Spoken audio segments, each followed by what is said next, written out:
Good afternoon.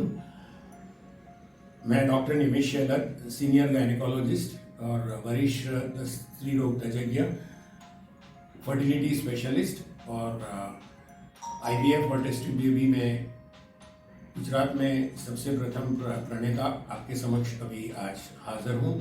और आपके लिए एक नई बात जो है वो है पेट के साथ जुड़ी हुई, ये बच्चेदानी के साथ जुड़ी हुई जो गांठें हैं, फाइब्रॉइड्स, उसके बारे में आज कुछ बातें करेंगे। फाइब्रॉइड्स ऐसे हैं जो अंग्रेजी में जिसको फाइब्रॉइड कहते हैं हम, वो बच्चेदानी से जुड़ी हुई गांठें होती हैं और वो गांठें पर्याप्त तौर पे पूरे बच्चेदानी के साथ और या गर्भाशय के साथ कहीं पे भी हो सकती है। उसके ऊपर भाग में हो सकती है, उसके पीछे से हो सकती है, साइड से हो सकती है और ये गांठें उसकी दीवार में भी हो सकती है। जब भी उसका अंदर का पड़ है उसके अंदर भी ऐसी गांठें पाई जाती हैं। जब भी बच्चेदानी की दीवारें दूरबीन से जांच करते हैं तो ऐसी गांठें कभी कभी मिलती हैं और उसको निकाल देनी पड़ती है। गांठें होने की वजह क्या है ये जानना भी जरूरी है।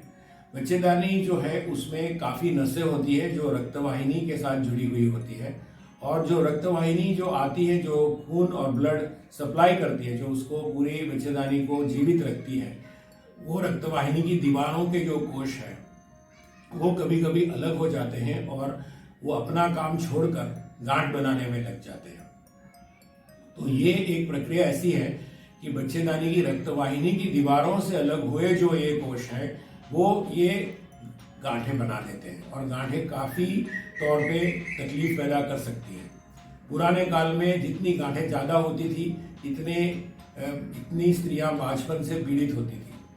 हर एक केस में एक या दो गांठ हो तो भी बच्चे होते हैं, ये भी एक देखा गया है। लेकिन काफ़ी समय से ये पर्याप्त निष्कर्ष पे मेडिकल वर्ल्ड पहुंचा है कि गांठें जब भी होती है तो उसको रखनी नहीं चाहिए। अगर वो बढ़ रही है तो ज़रूर उसको निकाल देनी चाहिए। तो फाइब्रॉइड्स के बारे में मैंने जो आज आपको बताया वो एक बहुत इम्पॉर्टेंट और महत्वपूर्ण निर्देश है और गायनेकोलॉजी या स्त्री रोग में इसकी बहुत महत्वपूर्ण भूमिका रहती है। इसको निकालने की, उसको रखने की अलग अलग तरीके से ये गांठें निकाली जाती है। दूरबीन से शस्त्रक्रिया करके निकाली जाती है, बहुत बड़ी होती है तो भी दूरबीन से निकाल सकते हैं लेकिन उसके टुकड़े करके निकालना पड़ता है। दूसरी बात यह है कि अगर बहुत बड़ी है तो पेट खोल के भी गांठ पूरी निकाली जा सकती है और जांच में भेज दी जा सकती है। जो भी गांठें निकली हुई होती है उसकी पैथोलॉजिकल एग्जामिनेशन कराना बहुत आवश्यक है।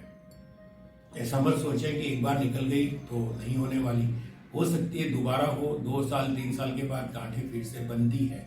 लेकिन बहुत बड़ी गांठें एकदम जल्दी नहीं बनती और उसको निकालने के बाद उसका पूरा जांच पैथोलॉजिस्ट के पास कराना बहुत बहुत आवश्यक है, क्योंकि कुछ केसेस में उनमें भी कैंसर निकलता है जो पहले से उसकी चिकित्सा नहीं हो चुकी हो, तो बाद में ये कैंसर फैल सकता है और जान का खतरा हो सकता है।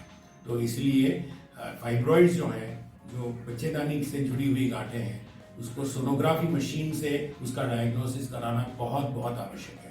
अभी तो कलर डॉपलर और 3D 4D सोनोग्राफी उपलब्ध है, तो ऐसे साधन जब भी उपलब्ध हैं तो ऐसी सुविधा जब भी प्राप्त है, हम लोग महंगे महंगे मोबाइल खरीदते हैं और उसको एंजॉय करते हैं, तो अच्छी सोनोग्राफी करवाने में अगर थोड़ा बहुत खर्चा हो जाए तो उससे कोई नुकसान नहीं है। आपको ज़्यादा से ज़्यादा इसमें आपको माहिती या इन्फॉर्मेशन मिलेगी और आपके रिपोर्ट्स भी बहुत एक्यूरेट आएंगे और जब ये रिपोर्ट्स इतने परफेक्ट होंगे तो आपके लिए ही ये एक ऐसी सहायता करेगी ये ट्रीटमेंट कि आपको लंबे समय तक फिर भुगतना नहीं पड़ेगा। तो इसी बात से मैं यहाँ ये सब्जेक्ट को कंक्लूड करता हूँ। आप सबको मेरे नमस्कार।